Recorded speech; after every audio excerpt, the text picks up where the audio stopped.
Assalamualaikum warahmatullahi wabarakatuh. Saya Selvia Derosa, NIM 21402134 dari Prodi Perbankan Syariah semester 3. Di sini saya akan menjelaskan rangkuman materi bab 1 sampai bab 6 guna untuk melaksanakan ujian tengah semester. Yang pertama adalah pendahuluan sebelum fakhul furudu wudu.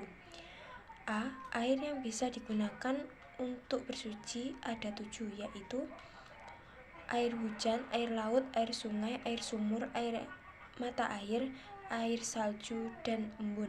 Sedangkan pembagiannya ada 4, yaitu air suci mensucikan atau air mutlak seperti air hujan, sumur, dan lain-lain.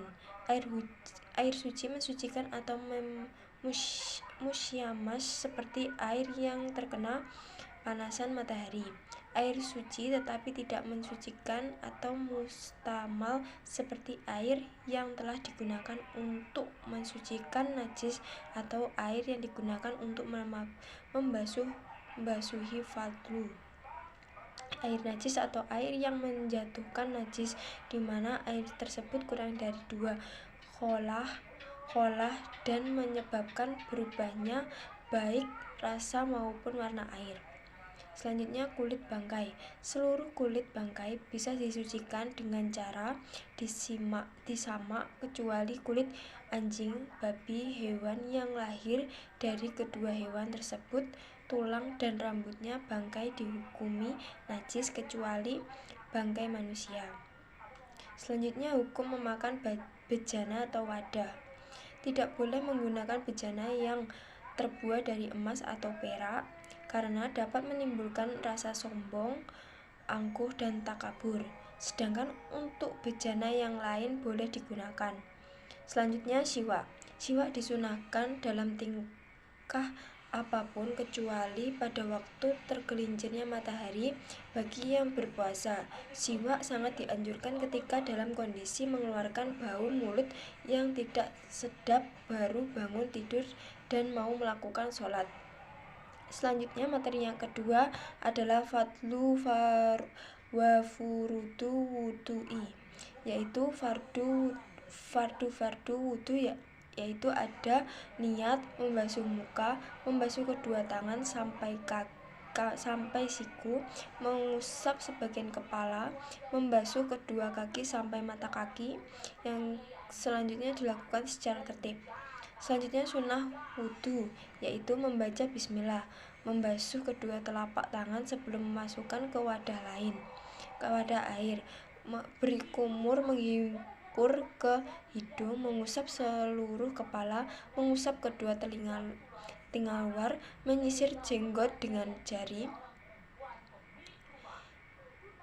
membasuh sela-sela jari tangan dan kaki, mendahulukan bagian kanan dari kiri, mensucikan masing-masing.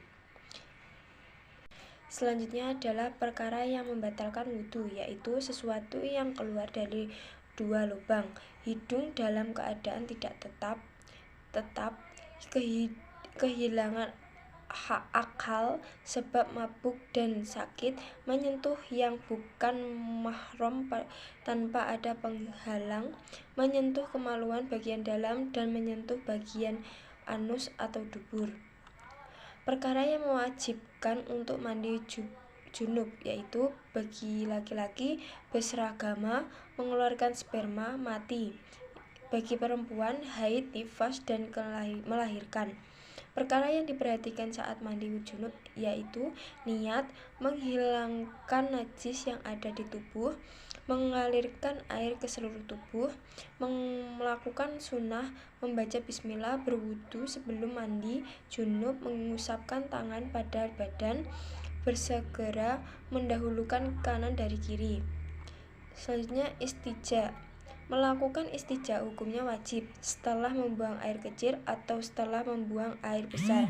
Alat yang digunakan saat melakukan istijaa terdiri dari batu yang memang dapat membantu dalam mensucikan tempat najis dan akan tetapi lebih dianjurkan menggunakan air.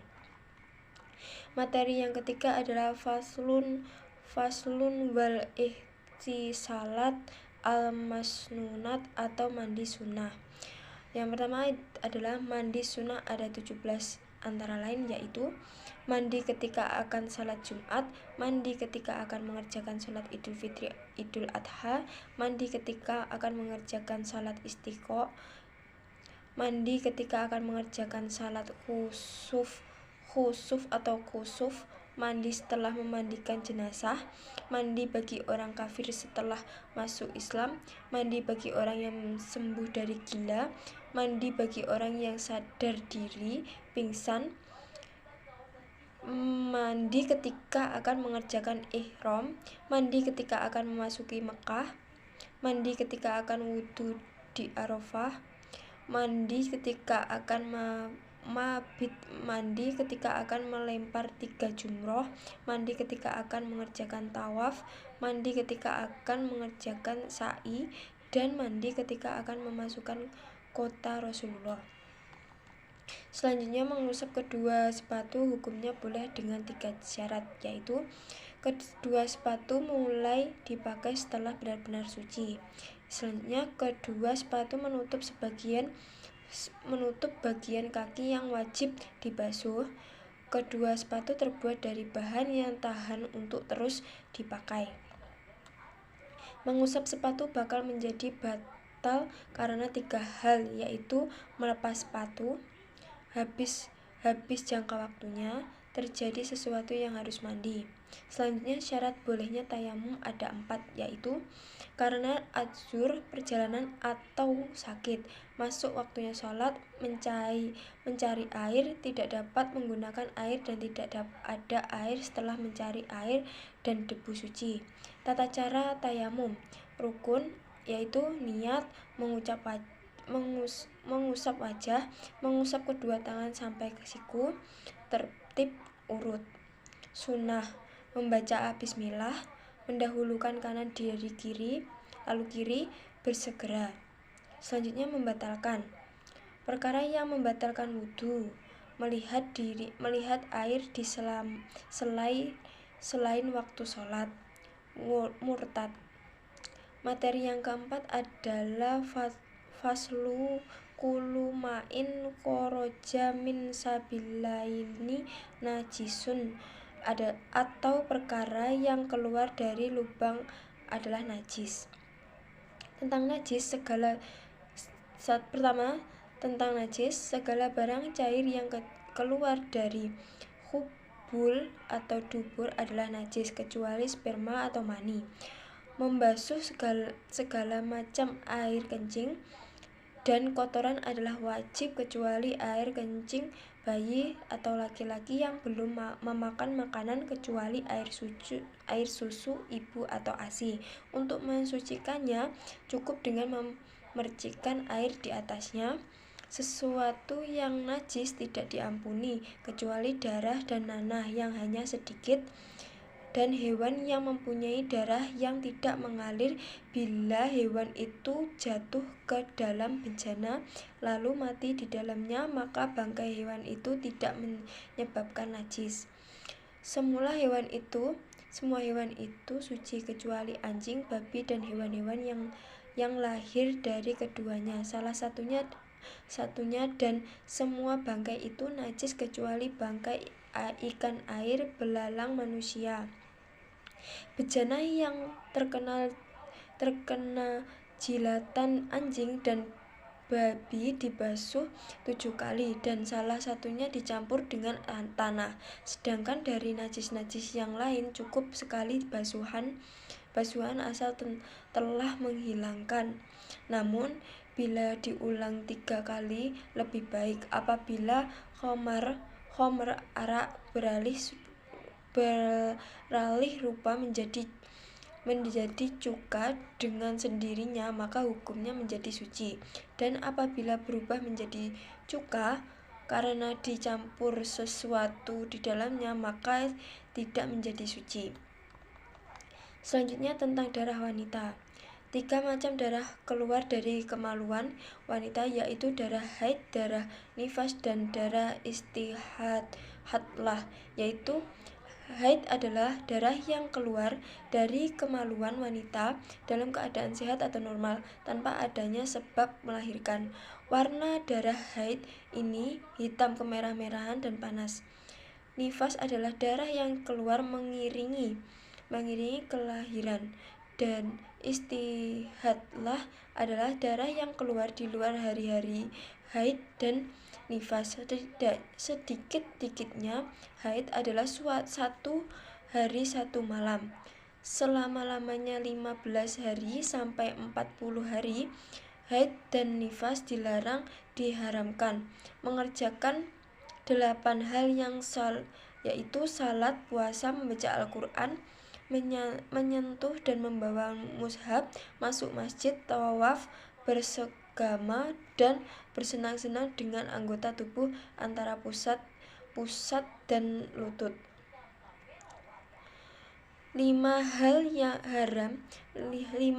haram bagi orang junub yaitu salat, membaca Al-Quran, menyentuh dan membawa mushaf, tawaf, dan berdiri di masjid. 3 hal diharamkan bagi orang yang bermazhab kecil yaitu salat, tawaf, menyentuh, dan membawa mushaf. Materi yang kelima adalah kitabus sholat atau bab sholat. Yang pertama, sholat fardu ada 5 seperti yang kita tahu, yaitu wudhu, duhur, asar, maghrib, isya, dan subuh. 2. Syarat wajib sholat adalah Islam, balik, berakal. Selanjutnya, macam-macam sholat sunnah. Sholat yang disunnahkan ada 5, yaitu sunnah sholat dari hari raya Idul Fitri, sholat hari raya Idul Adha, 2 sholat gerhana, dan sholat istiqo. Selanjutnya, sholat sunnah yang mengikuti sholat fardu ada 17 rakaat. Sebelumnya sholat subuh 4 rakaat sebelum sholat ashar, 2 rakaat setelah maghrib, 3 rakaat setelah sholat isya, dan 1 rakaat sholat witir. Selanjutnya, sholat sunnah mu'akkad ada 3, yaitu sholat malam, sholat duha, dan sholat tarawih. Selanjutnya, syarat sholat sebelum masuk waktunya. Sucinya anggota badan dari hadas dan najis. Menutupi aurat dengan pakaian yang suci, berada di tempat yang suci, mengetahui masuknya waktu salat, menghadapi kiblat. Dalam 2 kondisi diperbolehkan salat tidak menghadap kiblat, yaitu salat syiddatul khauf, salat sunat safar. Selanjutnya adalah fasal rukun salat ada 18 dan sunnah hayatnya salat ada 15. Sunnah salat yaitu sebelum salat, adzan, iqomah, ketika salat, membaca tasyahud awal, membaca qunut pada waktu salat subuh atau salat witir di separuh kedua bulan Ramadan. Selanjutnya, materi yang keenam adalah faslu wa arkanus sholat atau rukun-rukun sholat. Yang pertama, pengertian salat. Salat adalah bentuk beribadah kepada Allah, bukan untuk Allah, akan tetapi justru untuk kebaikan kita sendiri agar mendapatkan derajat ketakwaan di sisinya, mendapat keridhaan dalam setiap gerak dan langkah, serta dijauhkan dari siksa api neraka.